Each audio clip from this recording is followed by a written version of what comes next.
Hello, my name is Mel, and I'd like to welcome you to an exciting journey into biological evolution. This presentation will help kids understand how life on Earth changes over time, exploring fascinating concepts in a fun and simple way.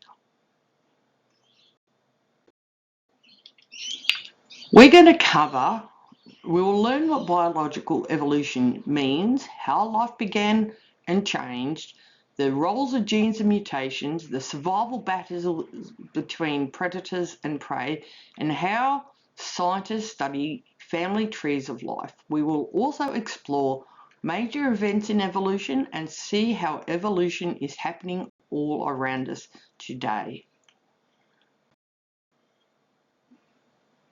Let's start by understanding what evolution really is, why living things change over time, and look at simple examples of how animals and plants evolve in nature. Evolution means the gradual change of living things over time. It explains how all kinds of plants and animals and other kinds of life have changed and adapted to their environment. It also means that every life on Earth, including you, giraffes, plants, trees, everything else, all had a single common ancestor at some point in the past. Living things change because of their environment, how they survive, and sometimes because of change in their genes. These changes help them live better in their homes. This sometimes occurs what's called mutation.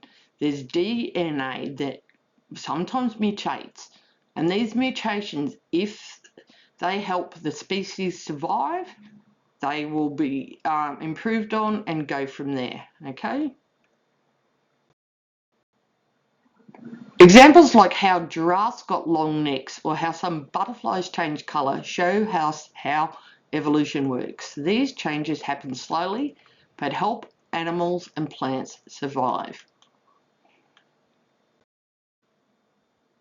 Now I'll explore how life started on Earth, how simple life became more complex, and the different ways life can change over time.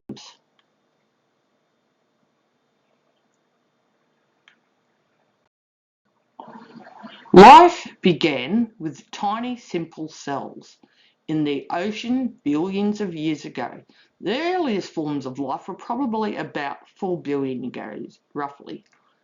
These were the very first living things on our planet. They were single cells, very, very simple, nothing like what we've got today. We do have single cell organisms, but the tiny simple cells that existed back then weren't complex like the single celled organisms today. Over time, simple life forms joined together and evolved into more complex plants and animals, developing features that helped them to survive. And this happened by single cells in the past started forming what's called colonies. They got together to help them survive, and they eventually started specialization in becoming multicellular. Life can change in many ways, including moving to new places, changing body parts, or adapting to new climates and foods.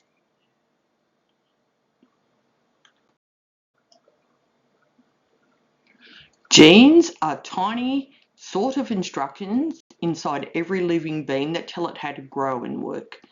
Let's learn what genes are and how DNA and RNA help life happen. Genes are small, tiny pieces inside cells that carry sort of information about traits like eye colour or height passed from parents to offspring or to babies. Okay, and when I say information, I mean they are chemicals, they're chemical molecules, so they're not instructions like off the back of a recipe. But when we're just saying information, they carry DNA is just like different molecules joined together that perform different functions in your body, okay?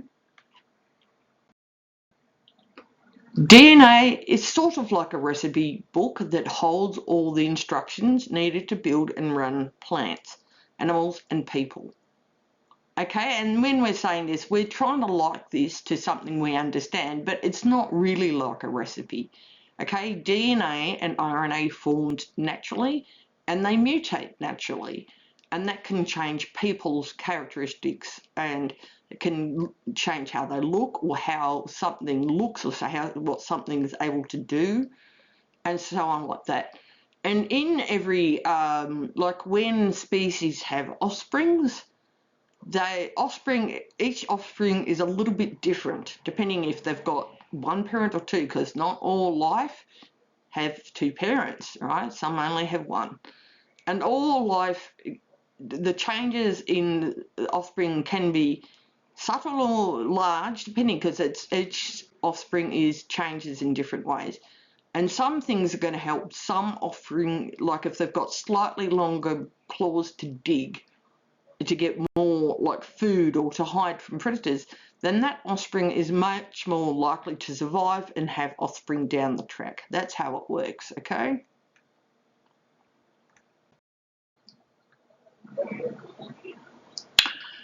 RNA helps read the instructions in DNA and makes proteins, which are important for building parts of the body and keeping it healthy. Sometimes tiny changes happen in genes called mutations. These small changes can lead to new traits that helps or sometimes hurt living things. So traits, these mutations can be beneficial or help. They can be bad or deleterious, or they can be neutral and not really do much of anything. Okay, and most of the time they're in fact neutral. A mutation is a change in the DNA that can happen naturally or because of the environment. It can cause differences in how living things look or behave.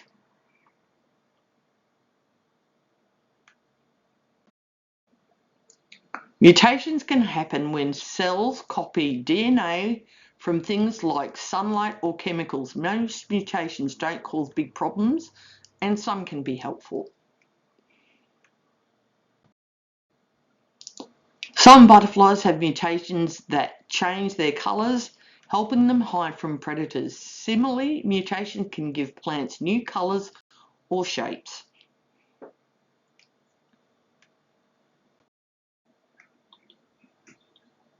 A predator is an animal that hunts other animals for food, like lions hunting zebra or owls catching mice.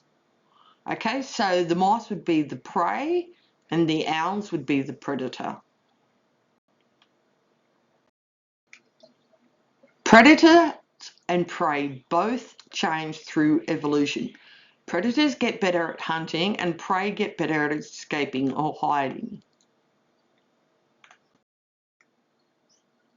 Scientists use family trees to show how all living things are related.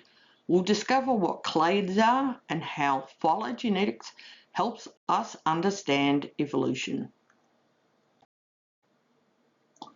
A biological family tree shows how species are connected by common ancestors, like you and your cousins have both got the same grandparents, okay?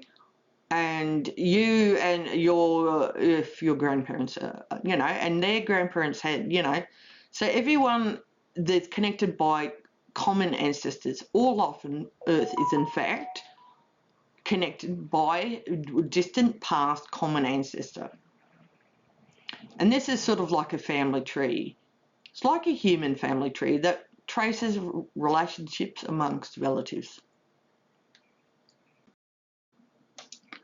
Clades are groups of living things that share common ancestor. They help scientists organise and understand relationships between species. Phylogenetics is a science where researchers study family trees using DNA to learn how species evolved and are related. Like all humans are great apes. We are related to things like chimpanzees, bonobos, gorillas, and other stuff. So we're great apes. We also are related to all mammals and related to monkeys. And we're related to every life on Earth, in fact. So that is, humans are technically apes. We look at some major events in life like dinosaurs, mammals, humans, and learn about extinction and how new species are born. Dinosaurs, well, non-avian dinosaurs ruled Earth long ago, then mammals appeared, eventually leading to human. Each group added new changes to life on Earth. Now, avian dinosaurs live today and they're called birds. Birds are technically dinosaurs. Okay, so the non-avian dinosaurs were killed out in an extinction event, most likely an asteroid hitting Earth about 66 million years ago. But birds are avian dinosaurs. Okay, so they're related to the dinosaurs that ruled back then. Extinction happens when a species no longer exists. It can happen because of changes in environment, climate, or other big events. New species form when groups of animals or plants change so much they become different from their ancestors over many generations. And sometimes a species will split into two, like it's called speciation. That's the word for it, speciation, okay? Evolution is not just in the past, it happens today. We explore how animals and plants keep changing, how humans affect evolution, and why it matters. Animals and plants continue to adapt to new environments, climates, and challenges, showing evolution in action right now. In fact, humans are still evolving right now. A lot of you can drink milk with lactose in it, but that's a recent sort of evolutionary that's happened in humans because most animals lose the ability to digest lactose or milk when they become older, but more and more adult people in the world can tolerate lactose. Some humans today can see ultraviolet light, which is outside of the normal spectrum. Other humans have other adaptations, too. And it's interesting. So humans are still evolving, okay? We haven't changed. We are changing as well as every life on Earth is changing. And we affect our own evolution as well. Humans can speed up or slow down evolution by changing habitats, farming, or using medicines affecting many species on Earth. Knowing about evolution helps us understand life, protect endangered species, and appreciate the amazing changes in our world. Let's end with some fun. You can make your own family tree, learn about strange animal adapters, and try cool experiments to understand DNA. Create a family tree of animals or plants you know to see how they might be related, just like science do with species. Okay, that's a fun thing to try. Discover an amazing animal features like the camouflage of chameleons or the growing light of fireflies that help them survive. Try simple experiments like extracting DNA from fruits or looking at onion cells under a microscope to explore the science of life. And that's really good to look at leaf of plant cells or even a human skin cell. It's a really cool thing to do. And as I said too, like we get new breeds of dog, we use what's called artificial selection rather than what nature uses, which is called natural selection.